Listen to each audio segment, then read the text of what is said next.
तो लीजिए सुनिए प्रेमचंद्र जी का प्रसिद्ध उपन्यास गबन। 5 भागों में ये उपन्यास प्रस्तुत है। तो आज सुनिए गबन उपन्यास का प्रथम अध्याय। सावन का महीना, आकाश में सुनहरी घटाएं छाई हुई हैं। रह रहकर रिमझिम वर्षा होने लगती है। तीसरा पहर है अभी, पर ऐसा मालूम हो रहा है जैसे शाम हो गई हो। आमों के बाग में झूला पड़ा हुआ है, लड़कियां झूल रही हैं और उनकी माताएं भी। कोई गीत गा रहा है। इस ऋतु में महिलाओं की बाल्य स्मृतियां भी जैसे जाग उठती हैं। सभी के दिल उमंग से भरी हुई हैं। धानी साड़ियों ने प्रकृति की हरियाली से नाता जोड़ा है। इसी समय एक बिसाती आकर झूले के पास खड़ा हो गया। उसे देखते ही झूले बंद हो गए। छोटी बड़ी सभी ने आकर उसे घेर लिया। बिसाती ने अपना संदूक खोला और चमकती दमकती चीजें निकालकर दिखाने लगा। कच्चे मोतियों के गहने, कच्चे लेस और गोटे, रंगीन मोजे, खूबसूरत गुड़िया और गुड़ियों के गहने, बच्चों के लट्टू और झुंझुने। किसी ने कोई चीज ली तो किसी ने कोई चीज। एक बड़ी आंखों वाली बालिका ने वह चीज पसंद की जो उन चमकती हुई चीजों में सबसे सुंदर थी, और वह था फिरोजी रंग का चंद्रहार। माँ से बोली, अम्मा मैं यही हार लूंगी। माँ ने बिसाती से पूछा, बाबा यह कितने का है? बिसाती ने हार को रुमाल से पोंछते हुए कहा, खरीद तो 20 आने की है मालकिन, बाकी आप जो चाहे दे दे। अरे यह तो बड़ा महंगा है, 4 दिन में इसकी चमक दमक न जाती रहेगी। बहू जी 4 दिन में तो बिटिया को असली चंद्रहार ना मिल जाएगा। माता के हृदय पर इन सहृदयता से भरे वे शब्दों ने चोट की और हार ले लिया। बालिका के आनंद की सीमा ना थी। शायद हीरो के हार से भी उसे इतना आनंद ना होता। उसे पहनकर वह सारे गांव में नाचती फिरी। उसके पास जो बाल संपत्ति थी उसमें सबसे मूल्यवान, सबसे प्रिय यही बिल्लौर का हार था। लड़की का नाम था जलापा और माता का नाम था मानकी। महाशय दीनदयाल प्रयाग के एक छोटे से गांव में रहते थे। वह किसान न थे पर खेती करते थे, जमींदार न थे पर जमींदारी करते, थानेदार की तरह रहते। वह थे जमींदार के मुख्तार। गांव पर उनकी धाक थी। उनके पास 4 चपरासी, 1 घोड़ा और कई गायें भैंसें थी। वेतन तो कुछ रुपए पाते थे, जो उनके तंबाकू के खर्च को भी काफी ना होता। उनकी आय के और कौन से साधन थे यह कौन जानता है। जलापा उन्हीं की लड़की थी। पहले उसके 3 भाई थे, पर इस समय वह अकेली थी। उससे कोई पूछता तेरे भाई क्या हुए तो बड़ी सरलता से कहती बड़ी दूर खेलने गए हैं। मुख्तार साहब ने एक गरीब आदमी को इतना पिटवाया था कि वह मर गया। उसके 3 वर्ष के अंदर तीनों लड़के जाते रहे। तब से बेचारे बहुत संभल कर चलते थे। फूक फूक कर पांव रखते, दूध के जले थे छाछ भी फूक फूक कर पीते। माता और पिता के जीवन में और क्या अवलंब। दीनदयाल जब कभी प्रयाग जाते तो जलापा के लिए कोई ना कोई आभूषण जरूर लाते। उनकी व्यवहारिक बुद्धि में यह विचार ही ना आता कि जलापा किसी और चीज से अधिक प्रसन्न हो सकती है। गुड़िया और खिलौने को वे व्यर्थ समझते, इसलिए जलापा आभूषणों से ही खेलती थी। यही उसके खिलौने थे। और यह बिल्लौर का हार जो उसने बिसाती से लिया था, अब उसका सबसे प्यारा खिलौना था। असल हार की अभिलाषा अभी उसके मन में उदय नहीं हुई थी। गांव में कोई उत्सव हो या कोई त्योहार, वह उसी हार को पहनती। कोई दूसरा गहना उसकी आंखों में जचता ही न था। एक दिन दीनदयाल लौटे तो मानकी के लिए चंद्रहार लाए। मानकी को यह साधु बहुत दिनों से थी। वह हार पाकर बहुत मुग्ध हो गई। जलापा ने अब अपना हार अच्छा न लगता उसे पिता से बोली, बाबूजी मुझे भी ऐसा हार ला दीजिए। ला दूंगा बेटी, जरूर ला दूंगा। कब ला दीजिएगा? बहुत जल्द। बाप के शब्दों से जलापा का मन न भरा। उसने माता से जाकर कहा, अम्मा जी मुझे भी अपना हार सा बनवा दो। यह तो बहुत रुपए में बनेगा बेटी। तो अपने लिए बनवाया, मेरे लिए क्यों नहीं बनवाती? तेरे लिए तो तेरे ससुराल से आएगा। यह हार 600 में बना था। इतने रुपए जमा कर लेना दीनदयाल के लिए आसान न था। ऐसे कौन से बड़े ओहदेदार थे वो। बरसों से कहीं यह हार बनने की नौबत आई थी। जीवन में फिर कभी इतने रुपए आएंगे इसमें संदेह था। जलापा लजाकर भाग गई, पर यह शब्द उसके हृदय में अंकित हो गए। ससुराल उसके लिए अब उतनी भयंकर ना थी। ससुराल से चंद्रहार आएगा, वहां के लोग उसे माता पिता से अधिक प्यार करेंगे, तभी तो ये लोग नहीं बनवा सकते, वह वहां से आएगी। लेकिन ससुराल से ना आए तो उसके सामने 3 लड़कियों के विवाह हो चुके थे। किसी की ससुराल से चंद्रहार ना आया था, कहीं उसके ससुराल से भी ना आया। तो उसने सोचा, तो क्या माताजी अपना हार मुझे दे देंगी? अवश्य दे देंगी। इस तरह हंसते खेलते 7 वर्ष कट गए और वह दिन भी आ गया जब उसकी चिर संचित अभिलाषा पूरी होगी। मुंशी दीनदयाल की जान पहचान के आदमियों में एक महाशय दयानाथ थे। बड़े ही सज्जन और सहृदय, कचहरी में नौकर थे और 50 रुपये वेतन पाते थे। दीनदयाल अदालत के कीड़े थे। दयानाथ को उनसे सैकड़ों ही बार काम पड़ चुका था। चाहते तो हजारों वसूल कर लेते, कभी एक पैसे के रवादार नहीं हुए। दीनदयाल के साथ ही उनका यह सलूक ना था, यह उनका स्वभाव था। दीनदयाल के साथ ही उनका यह सलूक ना था, वह उनका स्वभाव था। बात यह ना थी कि वह ऊंचे आदर्श के आदमी हो, पर रिश्वत को हराम समझते थे। शायद इसलिए कि वह अपनी आंखों से इसके कुफल देख चुके थे। किसी को जेल जाते देखा था, तो किसी को संतान से हाथ धोते, किसी को कुव्यसनों के पंजों में फंसते।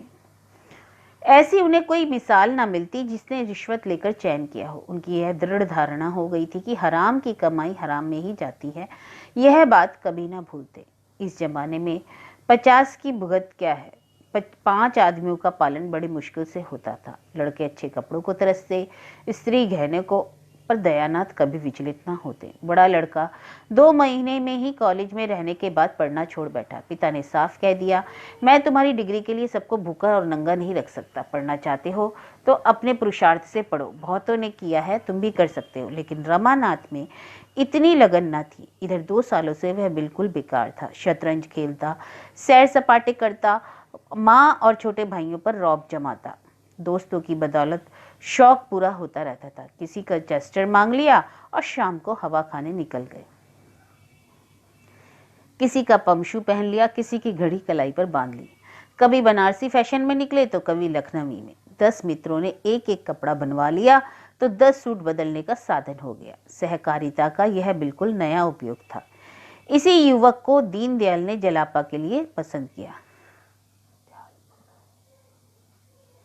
दयानाथ शादी नहीं करना चाहते थे। उनके पास ना रुपए थे और ना ही एक परिवार का भार उठाने की हिम्मत। पर रामेश्वरी ने त्रियाहट से काम लिया और इस शक्ति के सामने पुरुष को झुकना पड़ा।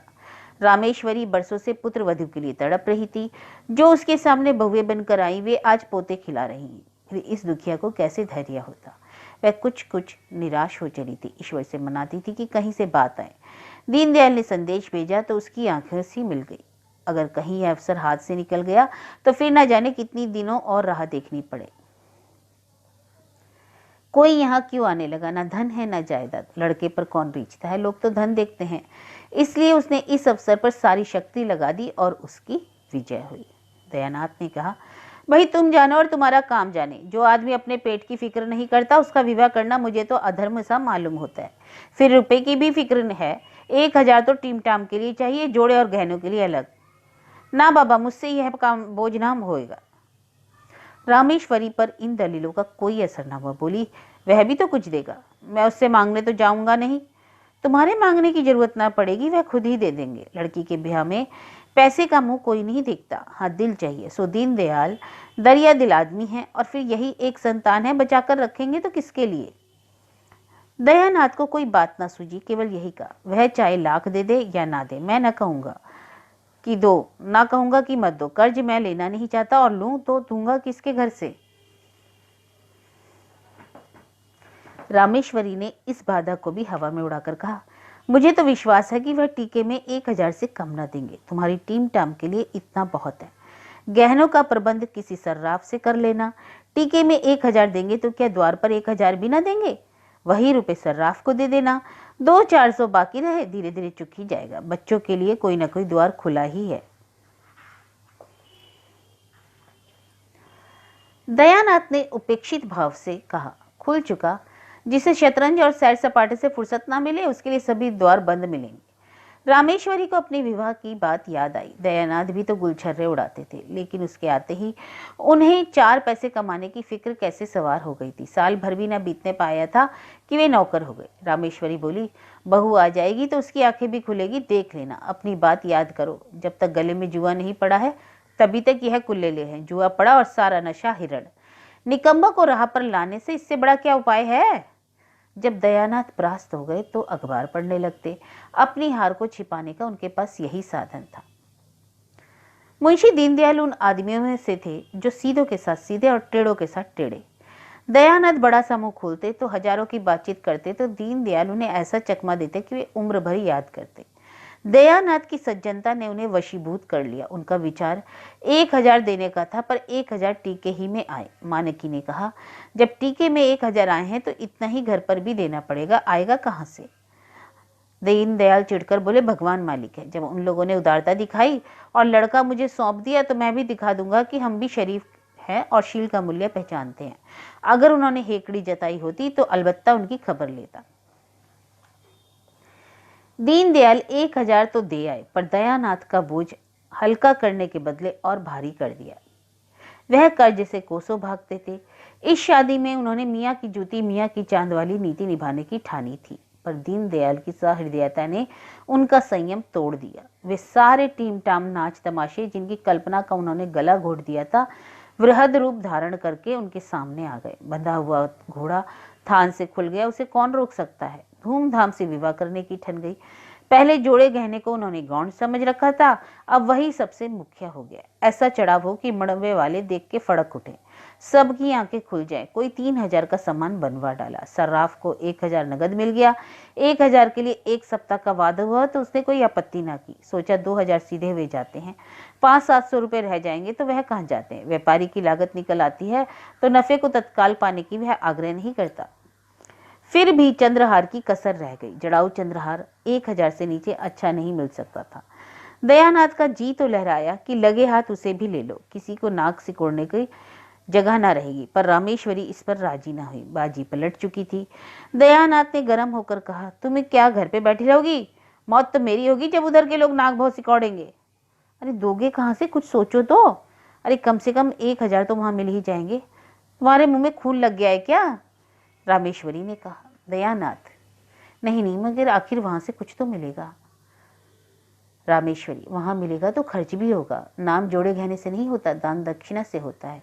इस तरह प्रस्ताव चंद्रहार का रद्द हो गया। मगर दयानाथ दिखावे और नुमाइश को चाहे अनावश्यक समझे, रमानाथ उसे परम आवश्यक समझता था। बारात ऐसे धूम से जानी चाहिए कि गांव भर में शोर मच जाए। पहले दूल्हे के लिए पालकी का विचार था।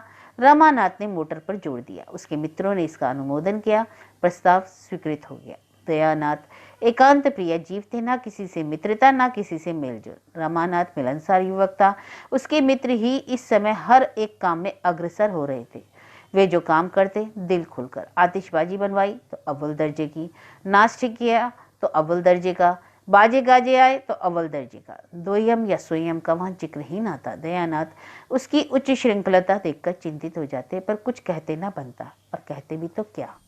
नाटक उस वक्त पास होता है जब रसिक समाज उसे पसंद कर लेता है। बारात का और नाटक उस वक्त पास होता है जब राह चलते आदमी उसे पसंद कर लेते हैं। नाटक की परीक्षा 4-5 घंटे तक होती रहती है और बारात की परीक्षा केवल चंद मिनटों की। सारी सजावट, सारी दौड़ धूप और तैयारी का निपटारा 5 मिनटों में हो जाता है। अगर सबके मुंह से वाह वाह निकल गया तो तमाशा पास, नहीं तो फेल। रुपया, मेहनत, फिक्र सब अकारत। दयानाथ का तमाशा पास हो गया। शहर में वह तीसरे दर्जे में आता, गांव में अव्वल दर्जे पे आया। कोई बाजों की घों घों पौ सुनकर मस्त हो रहा था तो कोई मोटर को आंखें फाड़ फाड़ कर देख रहा था। कुछ लोग फुलवारियों के तख्त देखकर लोटपोट हो जाते। आतिशबाजी ही मनोरंजन का केंद्र थी। हवाइयां जब सन से ऊपर जाती, आकाश में लाल, हरे, नीले, पीले कुमकुम से बिखर जाते। वाह क्या कारीगरी है। जलापा के लिए इन चीजों में लेश मात्र भी आकर्षण न था। हाँ, वह वर को एक आंख देखना चाहती थी, वह भी सबसे छिपाकर, पर उस भीड़ भाड़ में ऐसा अवसर कहाँ। द्वाराचार के समय उसकी सखियां उसे छत पर खींच ले गईं। उसने रमानाथ को देखा। उसका सारा विराग, सारी उदासीनता, सारी मनोव्यथा मानो छूमंतर हो गई। मुंह पर हर्ष की लालिमा छा गई। अनुराग स्फूर्ति का भंडार है। द्वाराचार के बाद बारात जनवास से चली गई। भोजन की तैयारियां होने लगी। किसी ने पूरियां खाई, किसी ने उपलों पर खिचड़ी पकाई। देहात के तमाशा देखने वालों के मनोरंजन के लिए नाच गाना होने लगा। 10 बजे सहसा फिर बाजे बजने लगे। मालूम हुआ कि चढ़ाव आ रहा है। बारात में हर एक रस्म डंके की चोट पर अदा होती है। दूल्हा कलेवा करने आ रहा है, बाजे बजने लगे। समधी मिलने आ रहा है, बाजे बजने लगे। चढ़ाव ज्यों ही पहुंचा, घर में हलचल मच गई। स्त्री पुरुष बूढ़े जवान सब चढ़ाव देखने के लिए उत्सुक हो उठे। ज्यों ही किश्तियां मंडप में पहुंची, लोग सब काम छोड़कर देखने दौड़े। आपस में धक्कम धक्का होने लगा। मान की प्यास से बेहाल हो रही थी, कंठ सूखा जाता था। चढ़ाव आते प्यास भागी। दीनदयाल मारे भूख प्यास के निर्जीव से पड़े थे। समाचार सुनते ही सचेत होकर दौड़े। मान की एक एक चीज को निकाल निकाल कर देखने और दिखाने लगी। वहां सभी इस कला में विशेषज्ञ थे। मर्दों ने गहने बनवाए थे, औरतों ने पहने थे। सभी आलोचना करने लगी। चूहेदंती कितनी सुंदर है, कोई 10 तोले की होगी। वाह रे, 11.5 तोले से रत्ती भर भी कम निकल जाए तो कुछ हार जाऊं। वह शेरदहा तो देखो, क्या हाथ की सफाई है। जी चाहता है कि कारीगर के हाथ चूम ले। यह 12 तोले से कम ना होगा। वाह रे, कभी देखा है? कंगन तो देखो, बिल्कुल पक्की जड़ाऊ। कितना बारीक काम है, आंख ही नहीं ठहरती। कैसा दमक रहा है, सच्चे नगीने हैं। अरे झूठे नगीने से अब बाप कहाँ। चीज तो यह गुलबंद है। कितने खूबसूरत फूल हैं, उनके बीच कैसे हीरे चमक रहे हैं। किसी बंगाली सुनार से बनाया होगा। क्या बंगालियों ने कारीगरों का ठेका ले लिया? हमारे देश में एक से एक कारीगर पड़े हैं। बंगाली सुनार बेचारे, उनकी क्या बराबरी करेंगे। इसी तरह एक एक चीज की आलोचना होती रही। सहसा किसी ने कहा, चंद्रहार नहीं है क्या? मानकी ने रोती सूरत बनाकर कहा, नहीं, चंद्रहार तो नहीं आया। अरे चंद्रहार नहीं आया? एक महिला बोली। दीनदयाल ने गंभीर भाव से कहा, अरे सभी चीजें तो हैं, एक चंद्रहार ही तो नहीं है तो क्या हुआ। किंतु चंद्रहार की बात तो कुछ और होती है। मानकी ने चढ़ाव को सामने से हटाकर कहा, बेचारी के भाग में चंद्रहार लिखा ही नहीं है। इस गोलाकार जमघट के पीछे अंधेरे में आशा और आकांक्षा की मूर्ति भी जलापा खड़ी थी। और सब गहनों के नाम कान में आते, चंद्रहार का नाम ना आता। उसकी छाती धक धक कर रही थी। चंद्रहार नहीं है क्या? शायद सबके नीचे हो। इस तरह वह मन को समझाती रही। और जब मालूम हुआ चंद्रहार नहीं है तो उसके कलेजे पे चोट लग गई। मालूम हुआ देह में रक्त ही नहीं है, मानो उसे मूर्छा आ जाएगी। वह उन्माद किसी दशा में अपने कमरे में आई और फूट फूट कर रोने लगी। वह लालसा जो आज 7 वर्ष पूर्व उसके हृदय में अंकुरित हुई थी, जो इस समय पुष्प और पल्लव से लदी खड़ी थी, उस पर वज्रपात हो गया। वह हरा भरा लहलहाता हुआ पौधा जल गया। केवल उसकी राख रह गई। आज ही के दिन तो उसकी समस्त आशाएं अवलंबित थी। आज वह अवलंब भी छीन लिया। उस निराशा के आवेश में उसका ऐसा जी चाहने लगा कि किसी का मुंह नोच डाले या अपना मुंह नोच ले। उसका बस चलता तो वह चढ़ाव उठाकर आग में फेंक देती। कमरे में एक आले पर शिव की मूर्ति रखी हुई थी। उसने उसे उठाकर ऐसा पटका, उसकी आशाओं की भांति वह भी चूर चूर हो गई। उसने निश्चय किया कि मैं कोई आभूषण न पहनूंगी। आभूषण पहनने से होता ही क्या है, जो रूप विहीन हो वे अपने को गहने से सजाए। मुझे तो ईश्वर ने यूं ही इतना सुंदर बनाया है, मैं गहने ना पहनकर भी बुरी ना लगूंगी। सस्ती चीजें उठा लाए, जिसमें रुपए खर्च होते थे, उसका नाम ही ना लिया। अगर गिनती ही गिनानी थी तो इतने ही दामों में इससे दुने गहने आ जाते। वह इसी क्रोध में भरी बैठी थी। उसकी 3 सखियां आकर खड़ी हो गईं। उन्होंने समझा जालपा को अभी चढ़ाव की कुछ खबर नहीं है। जालपा ने उन्हें देखते ही आंखें पोंछ डाली और मुस्कुराने लगी। राधा मुस्कुराकर बोली, जालपा, मालूम होता है तूने बड़ी तपस्या की है। ऐसा चढ़ाव मैंने आज तक नहीं देखा। अब तो तेरी साध पूरी हो गई। जालपा ने लंबी लंबी पलकें उठाकर ऐसी दीन नेत्रों से देखा मानो जीवन में कोई आशा नहीं हो। हाँ बहन, सब साध पूरी हुई। इन शब्दों में कितनी अपार मर्मांतक वेदना भरी हुई थी, इसका अनुमान तीनों युवतियों में कोई नहीं कर सकी। तीनों कौतूहल से उसकी ओर ताकने लगी, मानो उसका आशय भी समझ में ना आया हो। बसंती, जी चाहता है कारीगर के हाथ चूम लूं। शहजादी, चढ़ाव ऐसा होना चाहिए देखने वाले फड़क उठे। बसंती, तुम्हारी सास बड़ी चतुर जान पड़ती है, कोई चीज नहीं छोड़ी। जालपा ने मुंह फेर कर कहा, ऐसा ही होगा। राधा, और तो सब कुछ है, बस केवल चंद्रहार ही नहीं है। एक चंद्रहार ना होने से क्या होता है बहन, उसकी जगह गुलबंद तो है। जालपा ने बहुत ही उदास भाव से कहा, हाँ, देह में एक आंख के ना होने से क्या होता है, सब अंग तो हैं, आंखें ना हुई तो क्या हुआ। बालकों के मुंह से गंभीर बातें सुनकर हमें जैसे हंसी आ जाती है, उसी तरह जालपा के मुंह से यह लालसा भरी हुई बातें सुनकर राधा और बसंती अपनी हंसी ना रोक सकी। यह आभूषण लालसा उसके हंसने की बात नहीं, रोने के लिए बात थी। कृत्रिम सहानुभूति दिखाकर शहजादी बोली, सब न जाने कहाँ के जंगली हैं और सब चीजें तो ले आए, चंद्रहार ना लाए जो गहनों का राजा होता है। लाला भी आते हैं तो पूछती हूँ कि तुमने कहाँ की रीति निकाली, ऐसा अनर्थ भी कोई करता है। राधा और बसंती दिल में कांप रही थी कि जालपा कहीं तार ना जाए। उनका बस चलता तो शहजादी का मुंह बंद कर देती। बार बार उसे चुप रहने का इशारा कर रही थी, मगर जालपा को शहजादी का यह व्यंग संवेदना से परिपूर्ण जान पड़ता। सजल नेत्र होकर बोली, क्या करोगी पूछकर बहन, जो होना था सो तो हो गया। शहजादी, तुम पूछने को कहती हो, मैं तो रुलाकर छोड़ूंगी। मेरे चढ़ावे पर कंगन नहीं आया था, उस वक्त मेरा मन ऐसा खट्टा हुआ कि सारे गहनों को लात मार दूं, और जब तक कंगन ना बन गए तो रात भर ना सोई मैं। तो क्या तुम जानती हो जालपा और चंद्रहार बनेगा? बनेगा, जब बनेगा। इस अवसर पर तो नहीं बना, 10-5 की चीज तो नहीं है, चाह बनवा लिए, सैकड़ों का खर्च है, फिर कारीगर तो हमेशा अच्छे नहीं मिलते। जालपा का भग्न हृदय शहजादी की इन बातों से मानो जी उठा। वह रूंधे कंठ से बोली, यही तो मैं सोचती हूँ बहन, जब आज ना मिला तो फिर क्या मिलेगा। राधा और बसंती मन ही मन शहजादी को कोस रही थी, थप्पड़ दिखा दिखाकर धमका रही थी, पर शहजादी इस वक्त मानो तमाशे का मजा ले रही थी। बोली, नहीं नहीं, यह बात नहीं, जल्दी आग्रह करने से सब कुछ हो सकता है। सास ससुर को बार बार याद दिलाती रहना है, बहनोई से 2-4 दिन रूठे रहना, बहुत कुछ काम निकल सकता है। बस यही समझ लो कि घरवाले चैन ना लेने पाए, तुम जरा भी ढीला ना पड़ने देना। जालपा ने एक लंबी सांस लेकर कहा, क्या कहूँ बहन, पर मुझे तो कुछ आशा नहीं है। एक बार करके तो देखना, देखो कैसे ना बनता है।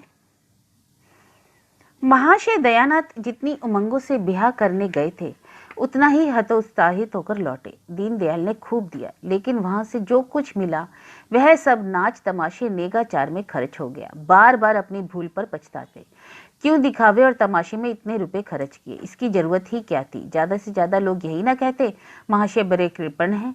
उतना सुन लेने से क्या हानि थी, मैंने गांव वालों को तमाशा दिखाने का ठेका तो नहीं लिया, उसी ने सारे खर्च बड़ा बढ़ाकर मेरा दिवाला निकाल दिया। गुस्सा तो उनका असली रामानाथ के दुस्साहस पर था।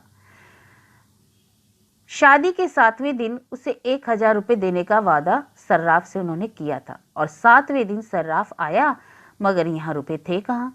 दयानाथ ने लल्लो चप्पो की आदत तो थी नहीं, मगर आज उन्होंने चकमा देने की खूब कोशिश की। किस्त बांधकर सब रुपए 6 महीने में अदा करने का वादा किया। फिर 3 महीने पर आए, मगर सर्राफ भी एक घुटा हुआ आदमी था। उसी वक्त टला जब दयानाथ ने तीसरे दिन बाकी रकम की चीजें लौटा देने का वादा किया, और यह भी उसकी सज्जनता ही थी। और जब तीसरा दिन भी आ गया, दयानाथ को अपनी लाज रखने का कोई उपाय न सूझता था। कोई चलता हुआ आदमी शायद इतना व्यग्र ना होता, हीले हवाले करके महाजन को महीनों टालता रहता। लेकिन दयानाथ इस मामले में अनाड़ी थे। रामेश्वरी ने आकर कहा, भोजन कब से बना, ठंडा हो रहा है, खाओ ना, अब आकर के खा लो। दयानाथ ने इस तरह गर्दन उठाई मानो सिर पर सैकड़ों मन का बोझ लदा हुआ हो। अरे तुम लोग जाकर खा लो, मुझे भूख नहीं है। क्यों भूख नहीं है, रात भी तो कुछ ना खाया था। इस तरह दाना पानी छोड़ देने से सर्राफ के रुपए थोड़ी ना अदा हो जाएंगे। मैं सोचता हूँ उसे आज क्या जवाब दूंगा, मैं तो विवाह करके बुरा फंस गया। बहू से ही कहो कुछ गहने लौटा देगी। रामेश्वरी, बहू का हाल तो सुन चुके हो, फिर भी उससे ऐसी आशा रखते हो। उसकी टेक है कि जब तक चंद्रहार ना बन जाएगा कोई गहना ना पहनूंगी। सारे गहने संदूक में बंद कर रखे हैं, बस वही एक बिल्लौरी हार गले में डाले हुए हैं। बहुएं बहुत दुखी देखी, पर ऐसी बहू ना देखी। फिर कितना बुरा मालूम होता है कि कल की आई बहू उससे गहने छीन ले जाए। दयानाथ ने चिढ़कर कहा, तुम तो जले पर नमक छिड़कती हो। बुरा मालूम होता है, 1000 निकाल कर दे दो, सर्राफ को दे आऊं, देती हो। बुरा मुझे खुद मालूम होता है, लेकिन उपाय क्या है, गला कैसे छूटेगा। बेटे का ब्याह किया है, ठट्टा तो नहीं। शादी ब्याह में सभी कर्ज लेते हैं, तो तुमने कौन सी नई बात कर दी। पहनने के लिए कौन कर्ज लेता है। धर्मात्मा बनने का कुछ फल मिलना चाहिए या नहीं। तुम्हारे ही दर्जे का सत्यदेव है, पक्का मकान खड़ा किया, जमींदारी खरीद ली। बेटी के ब्याह में कुछ नहीं तो 5000 तो खर्च किए ही होंगे। दयानंद, तभी तो तीनों लड़के चले गए। रामेश्वरी, मरना जीना तो संसार की नीति है। लेते हैं तो वह भी मरते हैं, नहीं लेते वह भी मरते हैं। अगर तुम चाहो तो 6 महीने में सब रुपए चुका सकते हो। दयानाथ ने त्योरी चढ़ाकर कहा, जो बात जिंदगी भर नहीं कही, अब आखिरी वक्त नहीं कर सकता। बहू से साफ साफ कह दो कि उससे पर्दा रखने की जरूरत ही क्या है, और पर्दा रहे तो कितने दिन रह सकता है। आज नहीं तो कल सारा हाल मालूम हो जाएगा। बस 3-4 चीजें लौटा दे तो काम बन जाएगा। तो मुझसे एक बार कहो तो सही। तो तुम ही जाकर कहो ना, मुझसे तो ना कहा जाएगा। सहसा रमानाथ टेनिस रैकेट के लिए बाहर आया। सफेद टेनिस शर्ट, सफेद पतलून, कैनवस का जूता, गोरे रंग और सुंदर मुखाकृति पर इस पहनावे ने रईसों की शान पैदा कर दी थी। रुमाल में बेले के गजरे लिए हुआ था, उससे सुगंध उड़ रही थी। माता पिता की आंखें बचाकर वह जीने पर जाना चाहता था कि रामेश्वरी ने टोका, इन्हीं के सब बोए काटे हैं, इनसे क्यों नहीं सलाह लेते? तुम्हें नाच गाने से 1200-1300 रुपए तुमने उड़ा दिए। बतलाओ तो मैं सर्राफ को क्या जवाब दूं? बड़ी मुश्किल से कुछ गहने लौटाने पर राजी हुआ है, मगर बहू से गहने मांगे कौन? यह सब तो तुम्हारी करतूत है। रमानाथ ने इस आक्षेप को अपने ऊपर से हटाते हुए कहा, मैंने क्या खर्च किया? जो कुछ किया बाबूजी ने किया। हाँ, जो मुझसे कहा गया वह तो मैंने किया। रमानाथ के कथन में बहुत कुछ सत्य था। यदि दयानाथ की इच्छा ना होती तो रमानाथ क्या कर सकता था? जो कुछ हुआ उनकी अनुमति से ही तो हुआ। रमानाथ पर इल्जाम रखने से तो कोई समस्या हल नहीं हो सकती। बोले, बेटा मैं तुम्हें इल्जाम नहीं देता भाई, किया तो मैं नहीं, मगर यह बला तो किसी तरह टालनी चाहिए ना। सर्राफ का तकाजा है, कल उसका आदमी आएगा, उसे क्या जवाब दे? मेरी समझ में तो यही एक उपाय है, उतने रुपए के गहने उसे लौटा दिए जाएं। गहने लौटा देने से तो वह झंझट करेगा, लेकिन 10-20 रुपए के लोभ पर लौटाने पर राजी हो जाएगा। तुम्हारी क्या सलाह है? रमानाथ ने शर्माते हुए कहा, मैं इस विषय में क्या सलाह दे सकता हूँ, पर मैं इतना जरूर कह सकता हूँ कि इस प्रस्ताव को वह खुशी से मंजूर ना करेगी। उसने तो प्रण किया है कि जब तक चंद्रहार ना बन जाएगा कोई गहना ना पहनूंगी। रामेश्वरी, यही तो मैं इनसे कह रही हूँ। अरे रोना धोना मर जाएगा, रमानाथ बोला, साथ ही घर का पर्दा भी खुल जाएगा। दयानाथ, अब पर्दा रखने की जरूरत है क्या? अपनी यथार्थ स्थिति तो वह जितनी है जल्दी समझ ले उतना ही अच्छा है। रमानाथ ने जवानों के स्वभाव के अनुसार जालपा से खूब बड़ाई हाँकी, खूब बढ़ चढ़कर बातें की थी। जमींदारी है, कई हजार का नफा है, बैंक में रुपए हैं, उनका सूद आता है। जालपा से अब गहने की बात कही गई तो रमानाथ को पूरा लबाड़िया समझेगी। बोला, पर्दा तो एक दिन खुल जाएगा, पर इतनी जल्दी खोल देने से नतीजा यही होगा कि वह हमें नीच समझेगी, शायद अपने घर वालों को भी लिख भेजे, चारों तरफ बदनामी होगी। दयानाथ, हमने तो दीनदयाल से कभी यह नहीं किया कि हम लखपति हैं। रमानाथ, तो आपने यही कब कहा था कि हम उधार गहने लाए हैं, 2-4 दिन में लौटा देंगे? आखिर यह सारा स्वांग तो अपनी धाक बैठाने के लिए ही किया था ना। तो फिर किसी दूसरे बहाने से मांगना पड़ेगा बेटा, बिना मांगे तो काम नहीं चल सकता। और कोई राह हो तो बताओ। रमानाथ ने जवाब ना दिया। रामेश्वरी बोली, और कौन सा बहाना किया जाएगा? अगर कहा जाए किसी की मंगनी देना है तो शायद वह देगी नहीं, और देगी भी तो 2-4 दिन में लौटाओगे कैसे? दयानाथ को एक उपाय सूझा। बोले, अगर उन गहनों के बदले मुलम्मे के गहने दे दिए जाए, मगर तुरंत ही तो उसे ज्ञात हो गया यह लचर बात है। खुद ही उसका विरोध करते हुए कहा, हाँ, बात को जब मुलम्मा उड़ जाएगा तो फिर लज्जित होना पड़ेगा। अकल कुछ काम नहीं करती। मुझे तो यही सोचता है कि यह सारी स्थिति उसे समझा दी जाए। जरा देर के लिए उसे दुख तो जरूर होगा, लेकिन आगे के वास्ते रास्ता साफ हो जाएगा।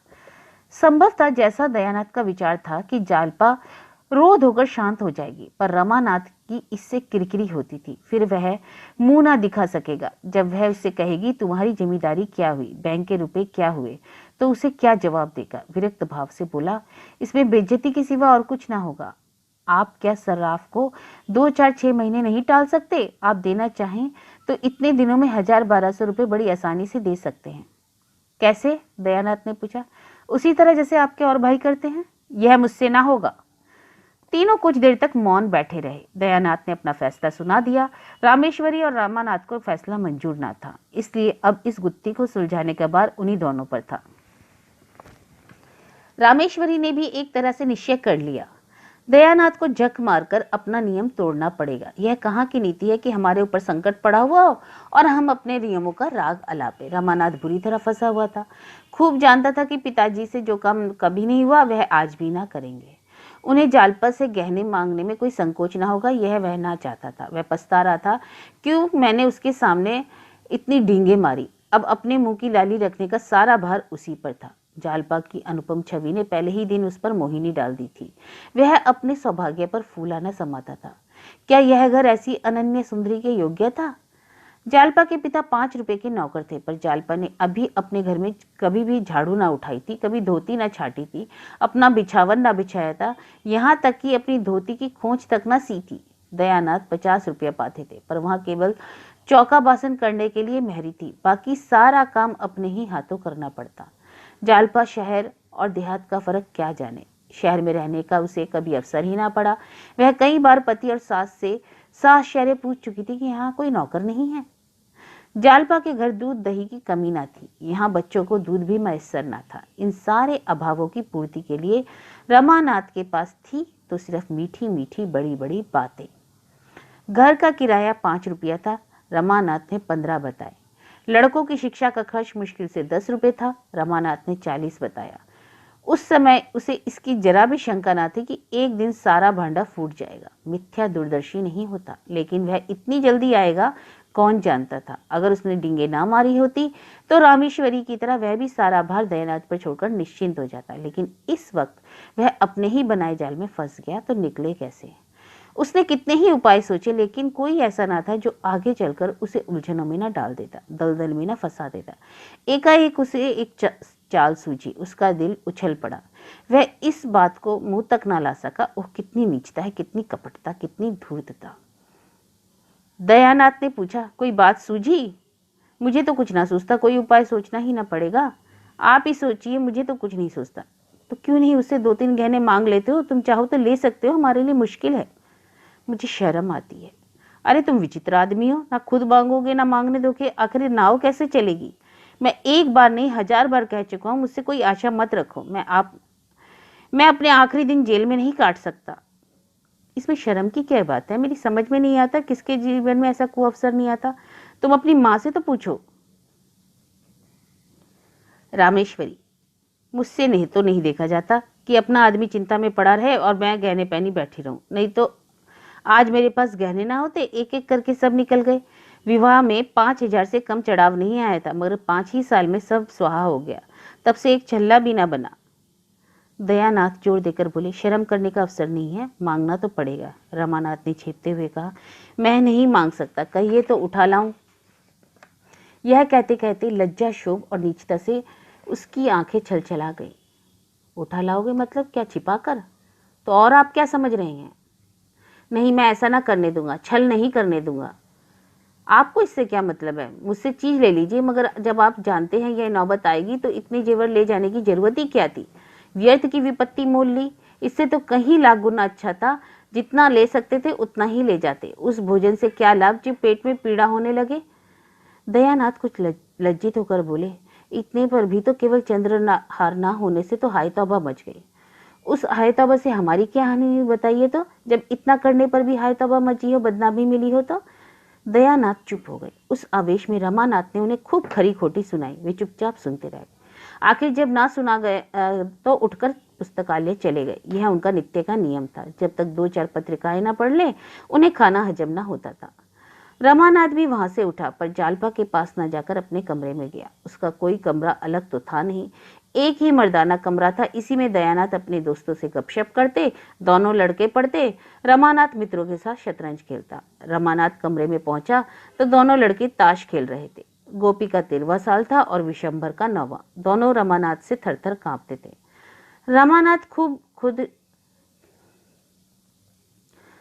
रमानाथ भी खूब शतरंज और ताश खेलता, पर भाइयों को खेलते देखकर उसके हाथ में खुजली होने लगती। खुद चाहे दिन भर मटर गश्ती करता, मगर क्या मजाल कि दोनों भाई कहीं घूमने निकल जाएं।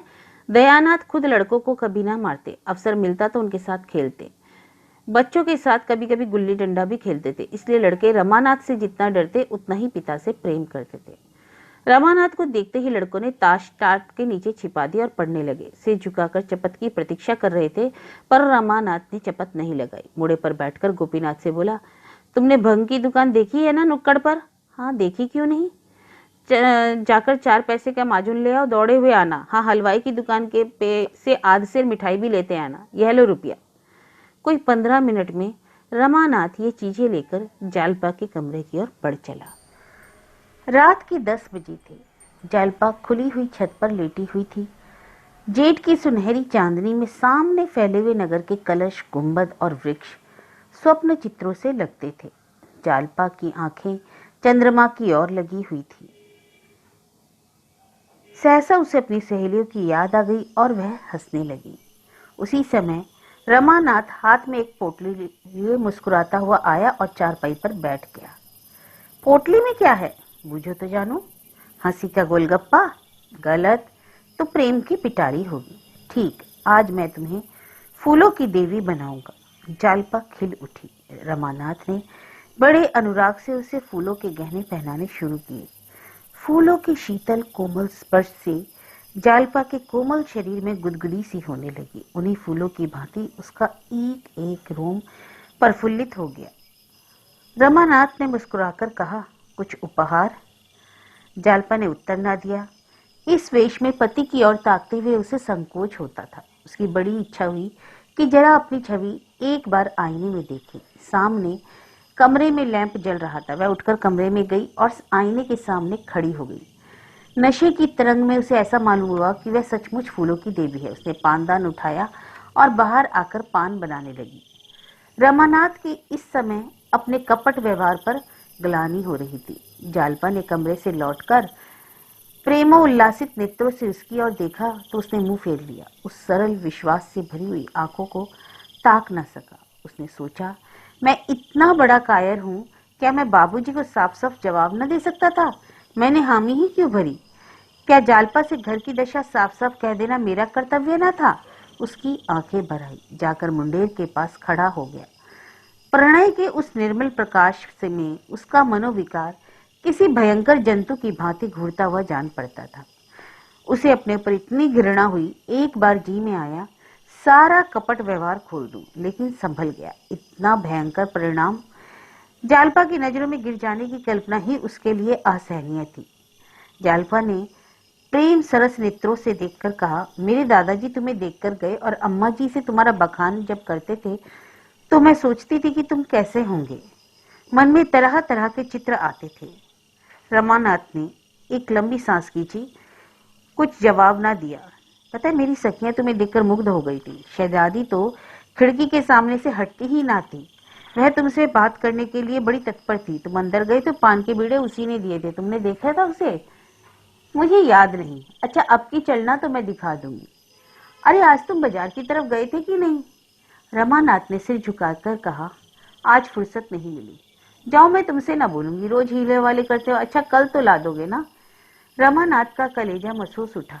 यह चंद्रहार के लिए इतना विकल हो रही है। इसे क्या मालूम कि दुर्भाग्य इसका सर्वस्व लूटने का सामान कर रहा है। जिस सरल बालिका पर उसे अपने प्राणों को न्यौछावर करना चाहिए ये था, उसी का सर्वस्व अपहरण करने पर वह तुला हुआ है। वह इतना व्यग्र हुआ कि जी में आया कोठे से कूदकर प्राणों का अंत कर दे। आधी रात बीत चुकी थी। चंद्रमा चोर की भांति एक वृक्ष की आड़ से झांक रहा था। जालपा पति के गले में हाथ डाले हुए निद्रा में मगन थी। रमानाथ मन में विकट संकल्प करके धीरे से उठा, पर निद्रा की गोद में सोए हुए पुष्प प्रदीप ने उसे अस्थिर कर दिया। वह एक क्षण मुग्ध नेत्रों से जालपा के निद्रा विहिसित मुख की ओर देखता रहा। कमरे में जाने का साहस न हुआ, लेट गया। कहाँ जाते हो? सवेरा हो गया क्या? अरे नहीं, बड़ी रात है। तो तुम क्यों बैठे हो? कुछ नहीं, जरा पानी पीने उठा था। जालपा ने प्रेमातुर होकर रमानाथ के गले में बाहें डाल दी और उसे लिटाकर कहा, तुम इस तरह मुझ पर टोना करोगे तो मैं भाग जाऊंगी। ना जाने कैसे ताकते हो। सच, बसंती सच ही कहती थी, पुरुषों की आंखों में टोना होता है। रमानाथ ने फूटे हुए स्वर में कहा, टोना नहीं कर रहा हूं, आंखों की प्यास बुझा रहा हूं। दोनों फिर सोए, एक उल्लास में डूबा हुआ, दूसरा चिंता में मग्न। 3 घंटे गुजर गए। द्वादशी के चांद ने अपना विश्व दीपक बुझा दिया। प्रभात की शीतल समर प्रकृति की मद को प्याले पिलाती फिरती थी। आधी रात तक जागने वाला बाजार भी सो गया। केवल रमानाथ अभी तक जाग रहा था। मन में भांति भांति के तर्क वितर्क उठने के कारण वह बार बार उठता फिर लेट जाता। आखिर जब 4 बजने की आवाज कान में आई तो घबराकर उठ बैठा और कमरे में जा पहुंचा। गहनों का संदूकची अलमारी में रखा हुआ था। रमानाथ ने उठा लिया और थर थर कांपता हुआ नीचे उतर गया। इस घबराहट में उसे इतना भी अवकाश ना मिला कि वह कुछ गहने छांट कर निकाल लेता। दयानाथ नीचे बरामदे में सो रहे थे। रमानाथ ने उन्हें धीरे से जगाया। उन्होंने हक बगाकर पूछा, कौन? रमानाथ ने होठ पर उंगली रखकर कहा, मैं हूं, संदूकची लाया हूं, रख लीजिए।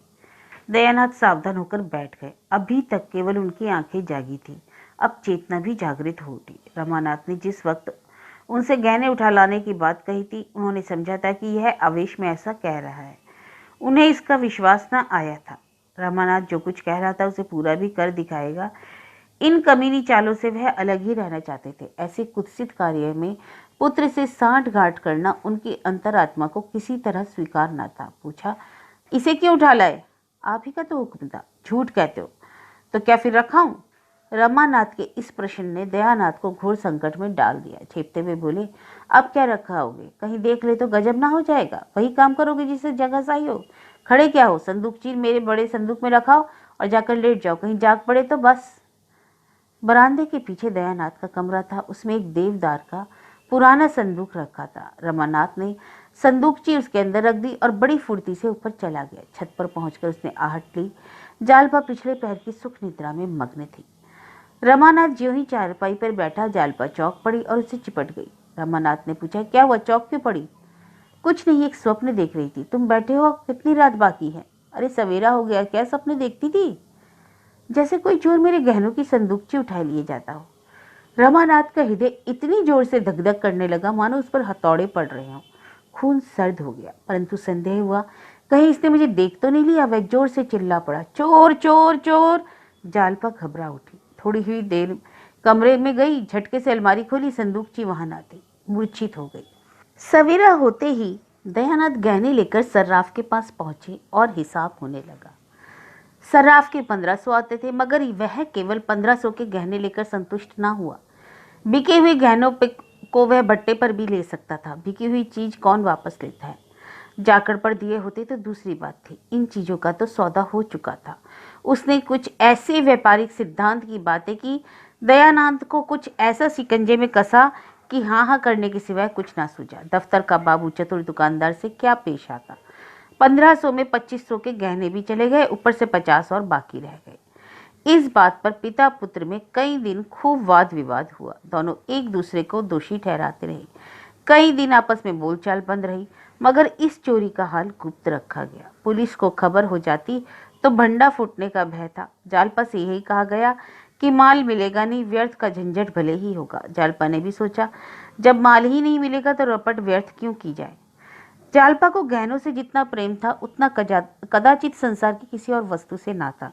और इसमें आश्चर्य भी कोई बात नहीं थी। जब वह 3 वर्ष की अबोध बालिका थी, उस वक्त उसके लिए सोने के चूड़े बनवाए गए थे। दादी जब उसे गोद में खिलाती तो कहती, गहनों ही की चर्चा करती, तेरा दूल्हा तेरे लिए बड़े सुंदर गहने लाएगा, ठुमक ठुमक कर चलोगी। जालपा पूछती, चांदी के होंगे या सोने के दादी जी? सोने के होंगे बेटी, चांदी के क्यों लाएगा? चांदी के लाए तो तुम उठाकर फेंक देना।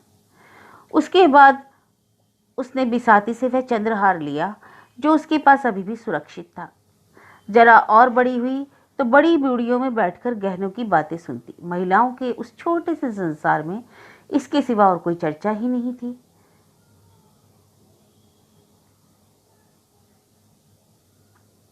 इस आभूषण मंडित संसार में पली हुई जालपा का यह आभूषण प्रेम स्वाभाविक ही था। महीने भर से ऊपर हो गया। उसकी दशा ज्यों की त्यों थी। खाती न पीती, न किसी से हंसती बोलती, खाट पर पड़ी शून्य की ओर ताकती रहती। सारा घर समझाकर हार गया, पड़ोसी ने समझाकर हार गई, दीन दयाल आकर समझा गए, पर जालपा ने रोक शैया न छोड़ी। उसे अब घर में किसी पर विश्वास नहीं, यहाँ तक कि रमानाथ से भी उदासीन रहती। वह समझती सारा घर मेरी उपेक्षा कर रहा है, सब के सब मेरे प्राण के ग्राहक हो रहे हैं। जब इनके पास इतना धन है तो फिर मेरे गहने क्यों नहीं बनवाते? जिससे हम सबसे अधिक स्नेह रखते हैं उसी पर सबसे अधिक रोष भी करते हैं। जालपा को सबसे अधिक क्रोध रमानाथ पर था। अगर वह अपने माता पिता से जोर देकर उनसे कहते तो वह बात ना टाल सकते थे, पर यह कुछ कहते ही नहीं। इनके मुंह में तो जैसे दही जमा हुआ है। वह रमानाथ से केवल खिंची ही नहीं रहती, वह कभी कुछ पूछता तो 2-4 जलीकटी और सुना देती। वह बेचारा अपना सा मुंह लेकर रह जाता। गरीब अपनी ही लगाई हुई आग में जल रहा था। अगर वह जानता उस डीगों का फल यह होगा तो जबान पर मुहर लगा लेता। चिंता और ग्लानि उसके हृदय को कुचले डालती थी। कहाँ सुबह से शाम तक हंसी कहे सैर सपाटे में कटते थे, कहाँ नौकरी की तलाश में ठोकरें खाता फिरता था। सारी मस्ती गायब हो गई। बार बार पिता पर क्रोध आता। चाहते तो 2-4 महीने में सब रुपए अदा हो जाते, मगर इन्हें क्या फिक्र है, चाहे मर जाऊं पर यह अपनी टेक न छोड़ेंगे। उसके प्रेम से भरे हुए निष्कपट हृदय में आग सी सुलगती। जालपा का मुरझाया हुआ मुंह देखकर उसके मुंह से ठंडी सांस निकल जाती। एक दिन वह शाम को नौकरी की तलाश में मारा मारा फिरता रहा। शतरंज की बदौलत उसका कितने ही अच्छे अच्छे आदमियों से परिचय था, लेकिन वह संकोच और डर के कारण अपनी स्थिति प्रकट न करता। यह भी जानता था कि मान सम्मान उसी समय तक है जब तक वह किसी के सामने मदद की हाथ ना फैलाएगा। आन टूटी तो कोई उसे ना पूछेगा। किसी को भी वह अपनी मनोव्यथा ना कह सकता था। उसी मनोव्यथा सांस की भांति अंदर घुटकर असहनीय हो जाती। घर में आकर मुंह लटकाए हुए बैठ गया। रामेश्वरी ने पानी लाकर रख दिया और पूछा, आज तुम दिन भर कहाँ रहे? लो हाथ मुंह धो डालो। रमानाथ ने लोटा उठाया ही था कि जालपा ने आकर उग्र भाव से कहा, मुझे मेरे घर पहुंचा दो इसी वक्त। रमानाथ ने लोटा रख दिया। उसकी और इस तरह ताकने लगा मानो उसकी बात समझ में ना आई हो। रामेश्वरी बोली, अरे भला इस तरह कहीं बहू बेटियां विदा होती हैं? कैसी बात करती हो रे बहू? मैं उन बहू बेटियों में नहीं हूँ। मेरा जिस वक्त जी चाहेगा जाऊंगी, जिस वक्त जी चाहेगा आऊंगी। मुझे किसी का डर नहीं। जब यहाँ कोई मेरे को नहीं पूछता तो मैं किसी को अपना नहीं समझती। सारे दिन अनाथों की तरह पड़ी रहती हूँ, कोई झांकता तक नहीं। मैं चिड़िया नहीं हूँ जिसका पिंजरा दाना पानी रखकर बंद कर दिया जाए। मैं भी आदमी हूँ। अब इस घर में क्षण भर न रहूंगी। अगर कोई मुझे भेजने ना जाएगा तो अकेली चली जाऊंगी। राह में कोई भेड़िया तो ना बैठा है जो मुझे उठा ले जाएगा, और उठा भी ले जाएगा तो क्या गम है, यहाँ कौन सा सुख भोग रही हूँ। रमानाथ ने सावधान होकर कहा, आखिर कुछ मालूम भी तो हो, बात क्या हुई? जालपा, बात कुछ नहीं, अपना जिया यहाँ नहीं रहना चाहती। भला इस तरह जाओगी तो घरवाले क्या सोचेंगे? यह सब सोच चुकी और ज्यादा नहीं सोचना। मैं जाकर अपने कपड़े बांधती हूँ, इसी गाड़ी से जाऊंगी। यह कहकर जालपा ऊपर चली गई। रमानाथ भी पीछे पीछे सोचता हुआ चला, इसे कैसे शांत करूं। जालपा अपने कमरे में जाकर बिस्तर समेटने लगी कि रमानाथ ने उसका हाथ पकड़ लिया और बोला, तुम्हें मेरी कसम जो इस वक्त जाने का नाम लिया, तुम्हारी कसम की मुझे कुछ परवाह नहीं। उसने अपना हाथ छुड़ा लिया और बिछावन लपेटने लगी। रमानाथ खिसियाना सा होकर एक किनारे खड़ा हो गया। जालपा ने बिस्तर बंद में बिस्तर बांधा, फिर अपने संदूक को साफ करने लगी, मगर अब वह तत्परता ना थी। बार बार संदूक को खोलती और बंद करती। वर्षा बंद हो चुकी थी, केवल छत पर पानी टपक रहा था। आखिर वह उसी बिस्तर बंद के बंडल पर बैठकर बोली, तुमने मुझे कसम क्यों दिलाई? रमानाथ को आशा हुई। बोला, इसके सिवा मेरे पास तुम्हें रोकने का कोई साधन था क्या? तुम क्या चाहते हो, मैं कहीं यहीं घुट घुट कर मर जाऊं? ऐसे शब्द क्यों निकालती हो? मैं तो चलने को तैयार हूं ना। मानोगी तो पहुंचाना ही पड़ेगा। जाओ, मेरा ईश्वर ही मालिक है, मगर कम से कम बाबूजी और अम्मा से तो पूछ लो। बुझती हुई आग में तेल पड़ गया। जालपा तड़प कर बोली, वह मेरे कौन होते हैं, उनसे पूछूं? कोई नहीं, कोई नहीं। अगर कोई होते तो मुझे यूं ना छोड़ देते। रुपए रखते हुए कोई अपने प्रियजनों का कष्ट नहीं देख सकता। ये लोग क्या मेरे आंसू ना पोंछ सकते थे? मैं दिन के दिन यहाँ पड़ी रहती हूँ, कोई झूठो भी नहीं पूछता। मोहल्ले की स्त्रियां मिलने आती है, कैसे मिलूं? यह सूरत से मुझे नहीं दिखाई देती। ना कहीं आना जाना, किसी से बातचीत, ऐसे कहीं कितने दिन रह सकता है? मुझे इन लोगों से अब आशा नहीं रही। आखिर दो और भी तो लड़के हैं, उनके लिए भी तो कुछ जोड़ेंगे, या तुम्ही को दे दें। रमानाथ को बड़ी बड़ी बातें करने का फिर अवसर मिला। वह खुश था कि इतने दिनों बाद आज उसे प्रसन्न करने का मौका तो मिला। बोला, प्रिय, तुम्हारा ख्याल बहुत ठीक है, जरूर यही बात है। नहीं तो 2,500-3 हजार उनके लिए क्या बड़ी बात थी? 50,000 बैंक में जमा है। दफ्तर तो केवल दिल बहलाने जाते हैं। जालपा, मगर है ना मक्खी चूस परले सिरे के। रमानाथ, मक्खी चूस ना होते तो इतनी संपत्ति कहाँ से आती? अजी, मुझे किसी की परवाह नहीं। हमारे घर में किस बात की कमी है? दाल रोटी वहां भी मिल जाएगी। 2-4 सखी सहेलियां हैं, खेत खलियान है, बाग बगीचे हैं, जी बहलता रहेगा। रमानाथ, और मेरी दशा क्या होगी जानती हो? घुल घुल कर मर जाऊंगा। जब से चोरी हुई है मेरे दिल पर जैसे गुजरती है वह दिल ही जानता है। अम्मा और बाबूजी से एक बार नहीं लाखों बार कहा है कि 2-4 चीजें बनवा ही दीजिए, पर किसी के कान पर जूं तक ना रहेंगी। ना जाने क्या मुझसे आंखें फेर ली। जालपा, जब तुम्हारी नौकरी कहीं लग जाए तो मुझे बुला लेना। तलाश कर रहा हूँ, बहुत जल्दी मिलने वाली है। हजारों बड़े बड़े आदमियों से मुलाकात है। नौकरी मिलते क्या देर लगेगी? जरा अच्छी जगह चलते हैं। हाँ, जरा अच्छी जगह चाहता हूँ। जालपा, मैं इन लोगों का रुख समझती हूँ। मैं अब भी यहाँ दावे से रहूंगी। क्यों? किसी के किसी से नौकरी के लिए कहते नहीं हो? शर्म आती है किसी से कहते हुए। इसमें शर्म की कौन सी बात है? कहते शर्म आती है तो खत लिख दो। रमानाथ उछल पड़ा। कितना सरल उपाय था और अभी तक यह सीधी सी बात उसे ना सूझी। हाँ, तुमने तो बहुत अच्छी तरकीब बतलाई। कल जरूर लिखूंगा। मुझे पहुंचा कर आना तो लिखना, कल ही थोड़े लौटाओगे। तो तुम सचमुच जाओगी? तब मुझे नौकरी मिल चुकी, मैं खत लिख चुका। इस वियोग में के दुख में बैठकर रोऊंगा कि नौकरी ढूंढूंगा? नहीं, इस वक्त जाने का विचार छोड़ो। सच कहता हूँ, मैं कहीं भाग जाऊंगा। मकान का हाल देख चुका। तुम्हारे सिवा और कौन बैठा हुआ है जिसके यहाँ पड़ा सड़ा करूं? हटो तो जरा बिस्तर खोल दूं। जालपा ने बिस्तर पर से जरा खिसक कर कहा, मैं बहुत जल्दी चली आऊंगी। तुम गए और मैं आई। रमानाथ ने बिस्तर खोलते हुए कहा, जी नहीं, माफ कीजिए, मैं इस धोखे में नहीं आता। तुम्हें क्या, तुम तो सहेलियों के साथ विहार करोगी, मेरी खबर तक ना लोगी और मेरी जान पर बनाएगी। इस घर में फिर कैसे कदम रखा जाएगा? जालपा ने एहसान जताते हुए कहा, आपने मेरा बंधा बिंधाया बिस्तर खोल दिया, नहीं तो आज कितने आनंद से घर पहुंच जाती। मैंने आज पक्का इरादा कर लिया था कि चाहे ब्रह्मा भी उतर आए पर मैं ना मानूंगी, पर तुमने 2 ही मिनट में मेरे सारे मंसूबे चौपट कर दिए। कल खत लिखना जरूर, बिना कुछ पैदा किए अब निर्वाह नहीं है। रमानाथ, कल नहीं, मैं इसी वक्त जाकर 2-3 चिट्ठियां लिखता हूँ। अरे पान तो खाते जाओ। रमानाथ ने पान खाया और मर्दाने कमरे में आकर खत लिखने बैठे, मगर फिर कुछ सोचकर उठ खड़े हुए एक तरफ को चल दिए। स्त्री का सा प्रेम आग्रह पुरुष से क्या नहीं करा सकता। रमानाथ के परिचितों में एक रमेश बाबू म्युनिसिपल बोर्ड में हेड क्लर्क थे। उम्र तो 40 के ऊपर थी, पर थे बड़े रसिक। शतरंज खेलने बैठ जाते तो सवेरा कर देते, दफ्तर भी भूल जाते, ना आगे नात ना पीछे पगाहा। जवानी में स्त्री मर गई, दूसरा विवाह नहीं किया। उस एकांत जीवन में सिवा विनोद के और क्या अवलंब था? चाहते तो हजारों के वारे नियारे करते, पर रिश्वत की कौड़ी भी हराम समझते। रमानाथ से बड़ा स्नेह रखते, और कौन ऐसा निठल्ला था जो रात रात भर उनसे शतरंज खेलता। आज कई दिन से बेचारे बहुत व्याकुल हो रहे थे। शतरंज की एक बाजी भी ना हुई। अखबार कहाँ तक पढ़ते? रमानाथ इधर 1-2 बार आया अवश्य, पर बिसात पर ना बैठा। रमेश बाबू ने मोहरे बिछा दिए, उसको पकड़कर बैठाया, पर वह वहां बैठा नहीं। वह क्यों शतरंज खेलने लगा? बहू आई है, उसका मुंह देखेगा, उससे प्रेमालाप करेगा या इस बूढ़े के साथ बैठकर शतरंज खेलेगा? किसी तरह समय न कटता। इतने में उन्होंने देखा कि कपड़े पहने और कहीं जाना चाहते थे कि रमानाथ ने कमरे में कदम रखा। रमेश उसे देखते ही गेंद की तरह लुढ़क कर द्वार पर जा पहुंचे। उसका हाथ पकड़कर बोले, आइए बाबू साहब, तुम तो इस बुड्ढे को बिल्कुल भूल ही गए। हाँ भाई, अब क्यों आएंगे? प्रेमिका की रसीली बातों का आनंद यहाँ कहाँ? चोरी का कुछ पता चला? कुछ नहीं। बहुत अच्छा हुआ थाने में रपट नहीं लिखाई, नहीं तो 100-200 मत्थे और जाते।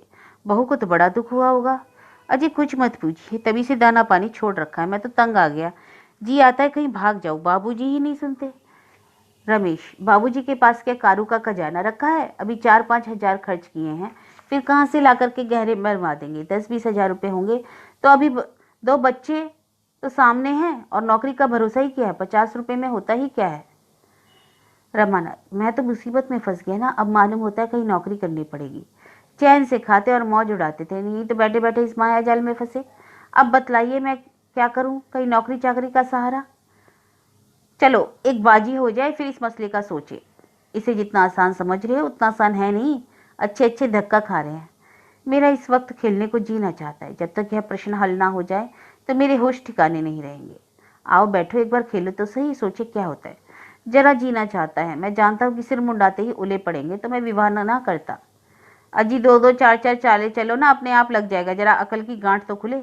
बाजी शुरू हुई। कई मामूली चालों के बाद रमेश बाबू ने रमानाथ का रुख पीट लिया। ओह, क्या गलती हुई। रमेश बाबू की आंखों में नशे की लाली छाने लगी। शतरंज उनके लिए शराब से कम ना था। बोले, बोहनी तो अच्छी हुई तुम्हारे लिए। मैं एक जगह सोच रहा हूँ, मगर वेतन बहुत कम है, केवल 30 रुपये। वह रंगी दाढ़ी वाले खां साहब नहीं है, उनसे काम नहीं होता। कई बार बचा चुका हूँ। सोचता था जब तक किसी तरह काम चले चले। बाल बच्चे वाले आदमी हैं। वह कई बार कह चुके हैं मुझे छुट्टी दीजिए, तुम्हारे लायक तो वह जगह नहीं है, चाहो तो कर लो। कहते कहते उन्होंने रमानाथ का फीला मार लिया।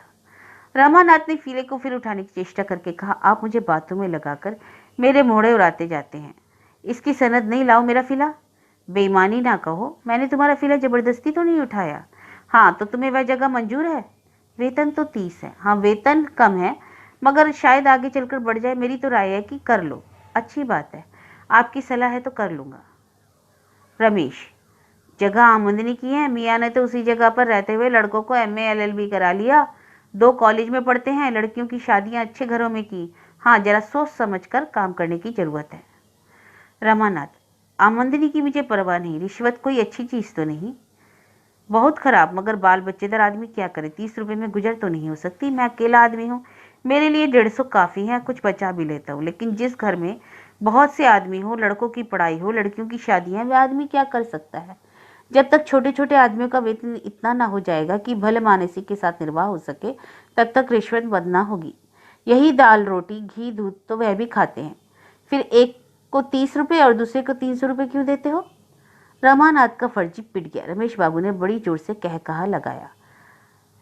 रमानाथ बोला, अगर आप चुपचाप खेलते तो खेली, नहीं तो मैं जाता हूँ। अच्छा साहब, आप बोलो तो जबान पकड़ लो। यह लीजिए शहर, तो तुम कल अर्जी दे दो। उम्मीद तो है तुम्हें यह जगह मिल जाएगी, मगर जिस दिन जगह मिले मेरे साथ रात भर खेलना होगा। आप तो 2 ही मातों में रोने लगे। अजी वह दिन गए जब आप मुझे मात दिया करते थे। आजकल चंद्रमा बलवान है। रमानाथ, जी तो चाहता है दूसरी बाजी मात देखकर जाऊं, मगर देर होगी। देर क्या होगी, अभी तो 9 बजे हैं। अच्छा, कल की रही, कल ललकार कर 5 मातें ना दे तो कहिएगा। अजी जाइए।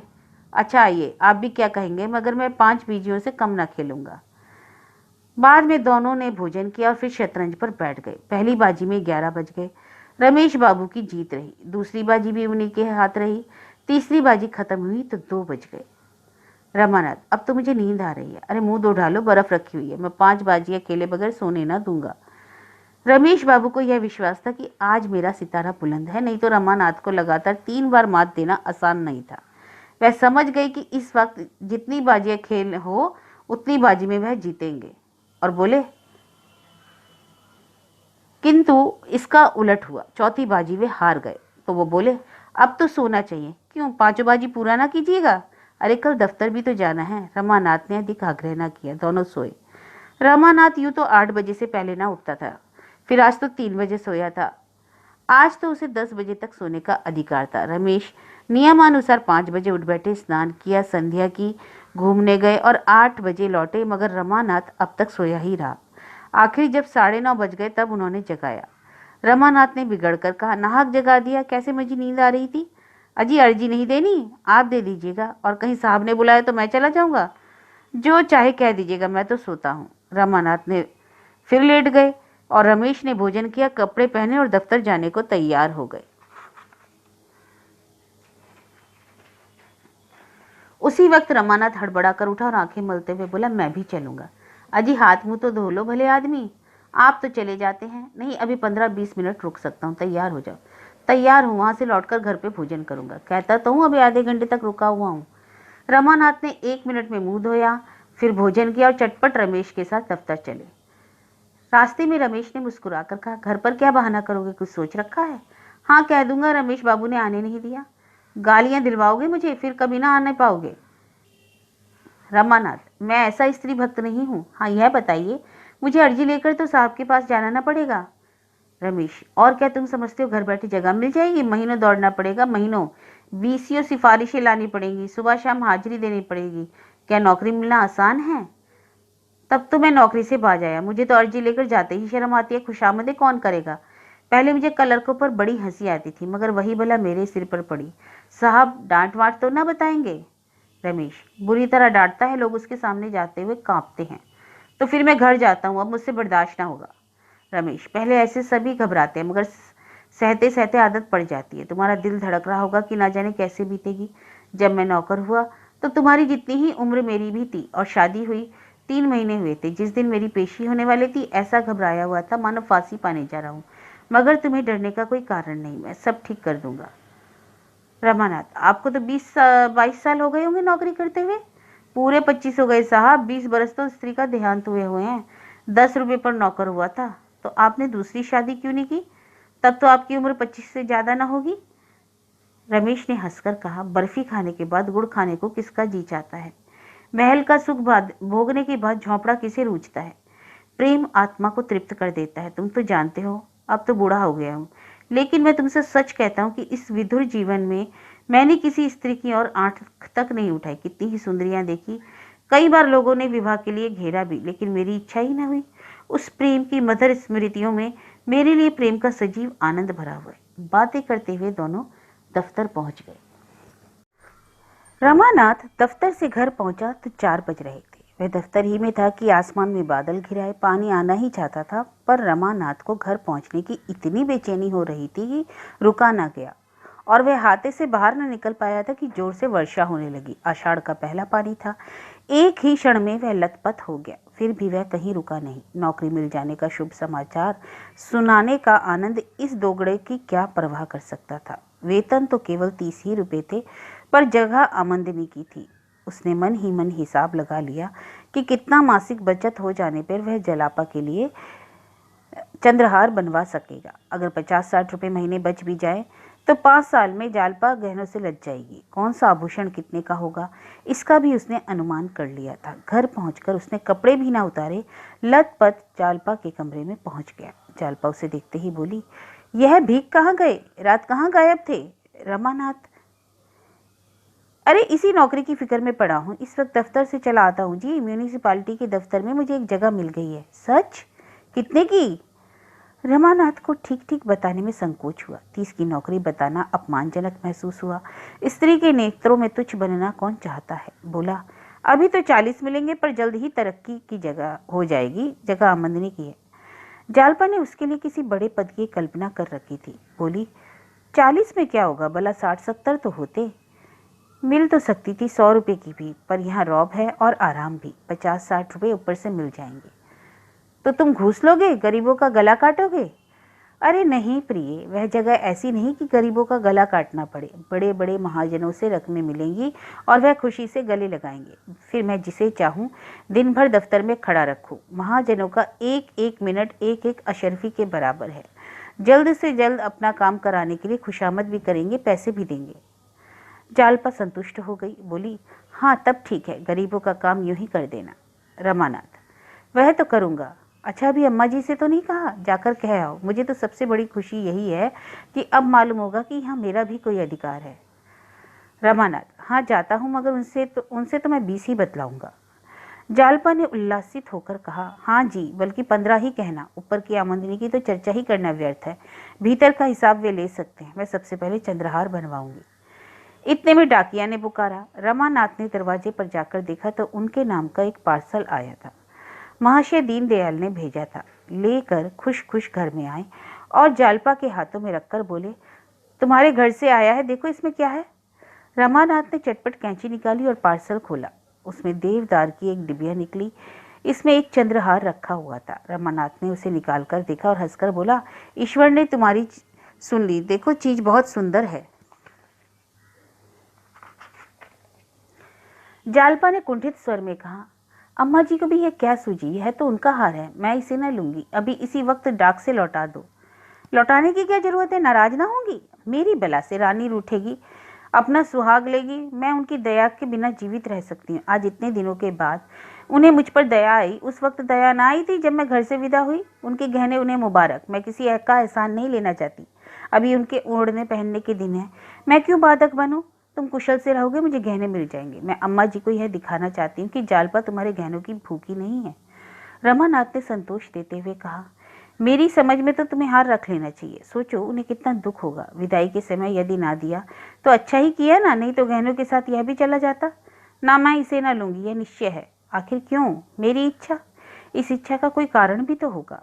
जालपा रूंधे हुए स्वर में बोली, कारण यही है कि अम्मा जी से इसे खुशी नहीं दे रही।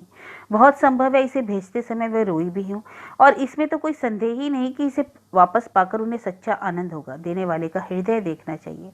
प्रेम से यदि वह मुझे एक छल्ला भी दे दे तो मैं दोनों हाथों से लूंगी, पर जब दिल पर जब्र करके दुनिया की लाज से यह किसी के धिक्कारने से दिया तो क्या दिया? दान भिखारियों का दिया जाता है, और मैं किसी का दान ना लूंगी, चाहे वह माता का क्यों ना हो। माता के प्रति जालपा का यह द्वेष रमानाथ कुछ ना कह सका। द्वेष तर्क और प्रमाण नहीं सुनता। रमानाथ ने हार ले लिया और चारपाई से उठता हुआ बोला, अच्छा जरा अम्मा और बाबूजी को तो दिखा दूं, कम से कम पूछ तो लेना चाहिए। अरे वे लोग मेरे कौन होते हैं जो मैं उनसे पूछूं? केवल उनके घर में रहने भर का नाता है। जब वह मुझे कुछ नहीं समझते तो मैं उन्हें भी कुछ नहीं समझती। यह कहते हुए उसने हार को उसी डब्बे में रख दिया। उस पर कपड़ा लपेटकर सीने लगी। रमानाथ ने एक बार डरते डरते फिर कहा, अरे ऐसी भी क्या जल्दी है, 10-5 दिन में लौटा देना, उन लोगों की भी तो खातिर हो जाएगी। इस पर जालपा ने कठोर नेत्रों से देखकर कहा, जब तक मैं इसे ना लौटा दूंगी मेरे दिल को चैन ना आएगा, मेरे हृदय में कांटा सा खटकता होगा। अभी पार्सल तैयार हुआ जाता है, हाल ही लौटा दो।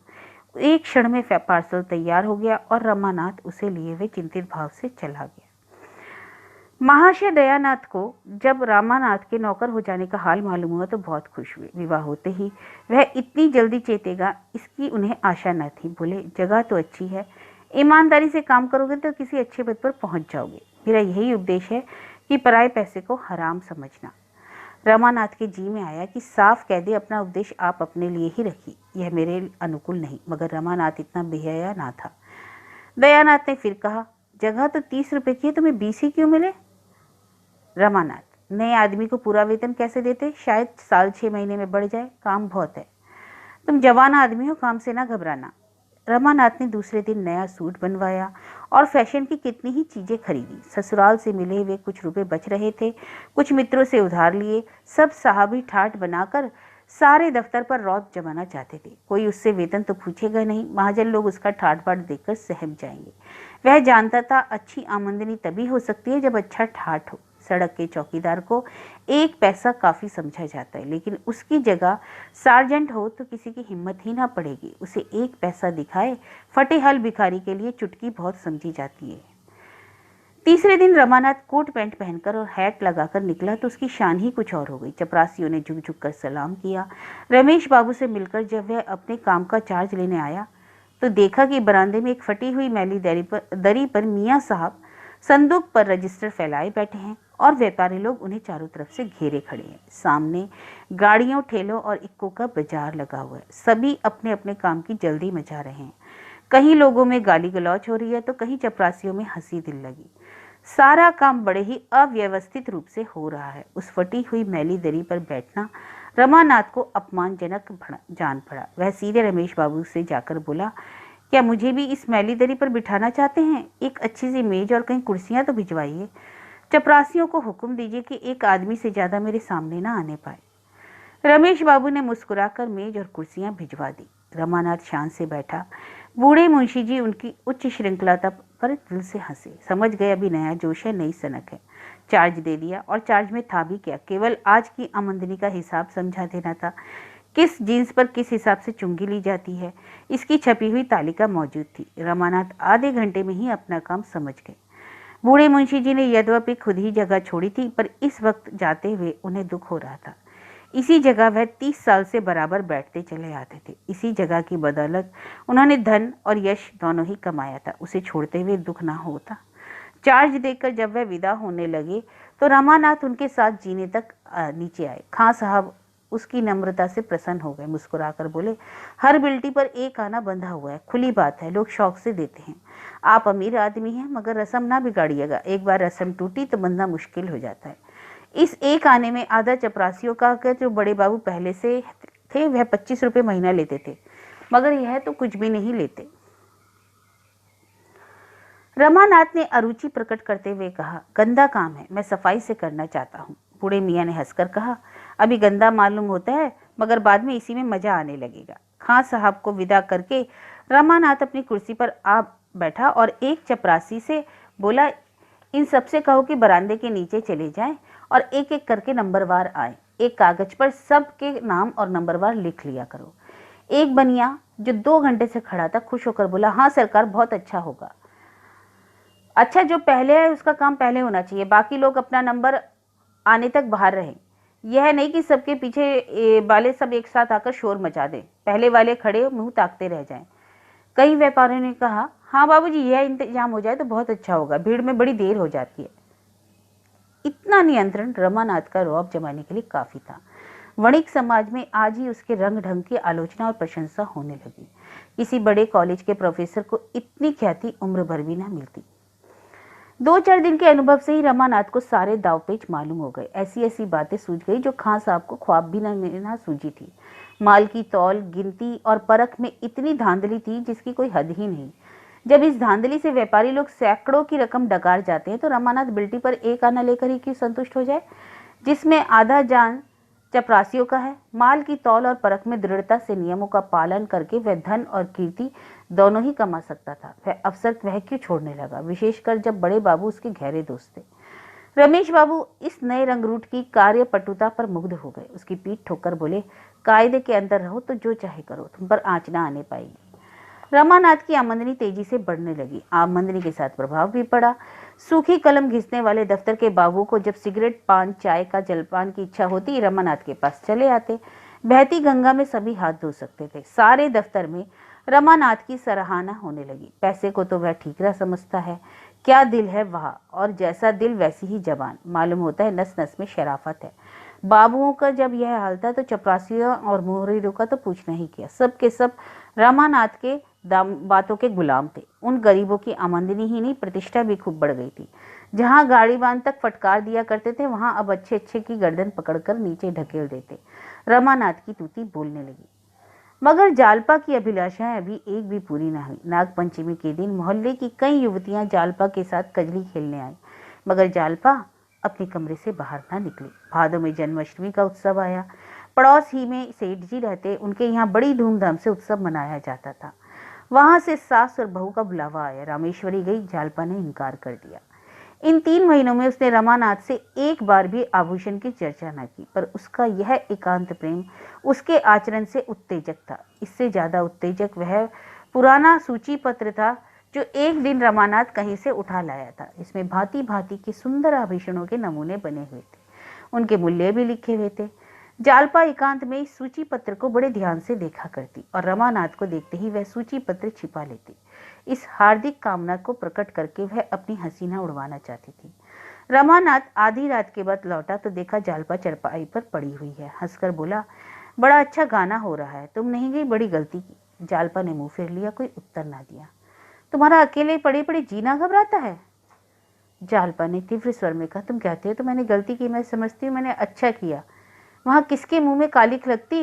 जालपा ताना तोना देना चाहती थी, पर रमानाथ को इन बातों ने उसे उत्तेजित कर दिया। रोष का एक कारण यह भी था कि उसे अकेली छोड़कर सारा घर उत्सव देखने चला गया। अगर उन लोगों के में हृदय होता तो क्या वहां जाने से इनकार न कर देते? रमानाथ ने लज्जित होकर कहा, कालिख लगने की तो बात न थी, सभी जानते कि चोरी हो गई। इस जमाने में 2-4 हजार के गहने बनवा लेना मुंह का बात तो नहीं है। चोरी का शब्द जबान पर लाते हुए रमानाथ का हृदय धड़क उठा।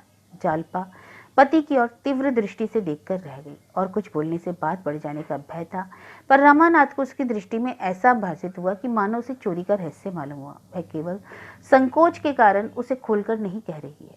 उसे उस स्वप्न की बात भी याद आई जो जालपा ने चोरी की रात को देखा था। वह दृष्टि बाण के समान उसके हृदय को छेदने लगी। उसने सोचा, शायद मुझे भ्रम हुआ। इस दृष्टि में रोष के सिवा और कोई भाव नहीं, मगर वह यह कुछ बोलती क्यों नहीं, चुप क्यों हो गई? उसका चुप हो जाना ही तो गजब था। अपने मन का संशय मिटाने और जालपा के मन की था लेने के लिए रमानाथ ने मानो डुबकी मारी। कौन चाहता है डोली उतरते ही यह विपत्ति तुम्हारा स्वागत करेगी?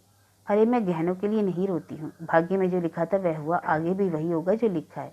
जो औरतें गहने नहीं पहनती, क्या उनके दिन नहीं कटते? इस वाक्य ने रमानाथ का संशय तो मिटा दिया, पर इसमें जो तीव्र वेदना छिपी हुई थी वह उससे ना छिपी रही। इन 3 महीनों में बहुत प्रयत्न करने पर भी वह 100 रुपये से अधिक संग्रह न कर सका। बाबू लोगों के आदर सत्कार में उसे बहुत कुछ खटना पड़ता था, मगर बिना खिलाए पिलाए काम न चल सकता था। सभी उसके दुश्मन हो जाते और उसे उखाड़ने की धांते सोचने लगते। मुफ्त का धन अकेले नहीं हजम होता, यह वह अच्छी तरह जानता था। वह स्वयं एक पैसा भी व्यर्थ खर्च न करता। चतुर व्यापारी की भांति वह जो कुछ खर्च करता वह केवल कमाने के लिए। आश्वासन देते हुए बोला, ईश्वर ने चाहा तो 2-1 महीने में कोई चीज बन जाएगी। मैं उन स्त्रियों में से नहीं हूँ जो गहनों पर जान देती हैं, जालपा ने कहा। इस तरह किसी के घर आते जाते मुझे शर्म आती है। रमानाथ को चित्त गिलाने से व्याकुल होता। जालपा के एक एक शब्द से निराशा टपक रही थी। इस अपार वेदना का कारण कौन था, यह किसका दोष था, यह भी जानता था। जालपा यदि संकोच के कारण गहनों की चर्चा न करती तो रमानाथ उसके आंसू पहुंचने के लिए, उसका मन रखने के लिए क्या मौन के सिवा दूसरा उपाय न था? मोहल्ले में रोज ही कोई ना कोई उत्सव होता रहता है। रोज ही पास पड़ोस की औरतें मिलने आती हैं, बुलावे भी रोज आते हैं, पर बेचारी जालपा कब तक इस तरह आत्मा का दमन करती रहेगी, अंदर ही अंदर कुढ़ती रहेगी। हंसने बोलने को किसका जी नहीं चाहता, कौन कैदियों की तरह पड़ा रहना पसंद करता है। उसने सोचा, यहाँ किसी सर्राफ से गहने उधार नहीं लिए जा सकते। कई बड़े सर्राफों से उसका परिचय था, लेकिन कैसे बात करता, कहीं वे इनकार कर दे या संभव वो बहाना देकर टाल दें। उसने निश्चय किया कि अभी उधार लेना ठीक ना होगा। कहीं वादे पर रुपया ना दे सका तो व्यर्थ में फजीहत हो जाएगी, लज्जित होना पड़ेगा। अभी कुछ दिन और धैर्य से काम लेना चाहिए। सहसा उसके मन में आया, इस विषय में जालपा की राय लूं, देखूं क्या कहती है। अगर इसकी इच्छा हुई तो किसी सराफे से वादे पर चीजें ले ली जाए, मैं इस अपमान और संकोच को सह लूंगा।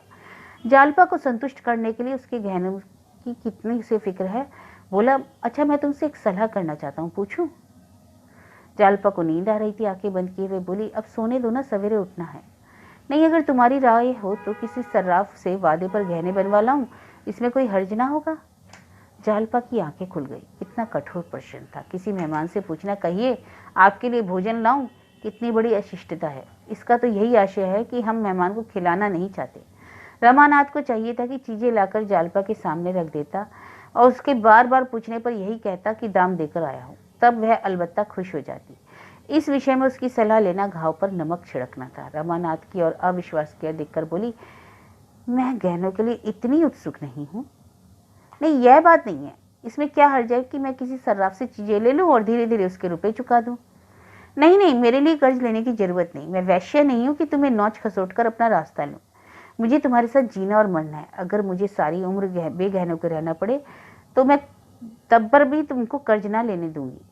औरतें गहनों की इतनी भूखी नहीं होती। घर के प्राणियों को संकट में डालकर गहने पहनने वाली दूसरी होंगी। लेकिन तुमने तो पहले कहा था कि जगह बड़ी आमदनी की है। मुझे तो कोई विशेष बचत दिखाई नहीं देती। अरे बचत तो जरूर होती और अच्छी होती, लेकिन वहां जब अलाहकारों के मारे बचने पाए तब ना सब शैतान सिर पर सवार रहते। मुझे पहले मालूम ना था कि यहाँ इतने प्रेतों की पूजा करनी होगी। जालपा, तो अभी कौन सी जल्दी है, बनते रहेंगे धीरे धीरे। खैर तुम्हारी सलाह है तो एक आध महीने और चुप रहता हूँ। मैं सबसे पहले कंगन बनवाऊंगा। जालपा ने गदगद होकर कहा, अभी तुम्हारे पास कितने रुपए होंगे? इसका उपाय तो मेरे पास है। तुम्हें कैसा कंगन पसंद है? जालपा अब अपने कृत्रिम संयम को निभा न सकी। अलमारी में से आभूषणों का सूची पत्र निकालकर रमानाथ को दिखाने लगी। इस समय वह इतनी तत्पर थी मानो सोना आकर रखा हुआ है, सुनार बैठा हुआ है, केवल डिजाइन ही पसंद करना है। उसने सूची के 2 डिजाइन पसंद किए और दोनों ही वास्तव में बहुत सुंदर थे, पर रमानाथ उसका मूल्य देखकर सन्नाटे में आ गया। एक 1000 का था और दूसरा 800 का। रमानाथ, ऐसी चीजें तो शायद यहाँ बन भी ना सके। कल मैं जरा सर्राफ की सैर कराऊं। जालपा ने पुस्तक बंद करते हुए करुण स्वर में कहा, इतने रुपए ना जाने कि तुम्हारे पास कब तक होंगे, बनेंगे या कौन यहाँ गहनों के बिना मारा जाता है। रमानाथ को आज इसी उधेड़बुन में बड़ी देर नींद न आई। ये जड़ाऊ कंगन इन गोरी गोरी कलाइयों पर कितने खिलेंगे, यह मोह सपन देखते देखते उसे न जाने कब नींद आ गई।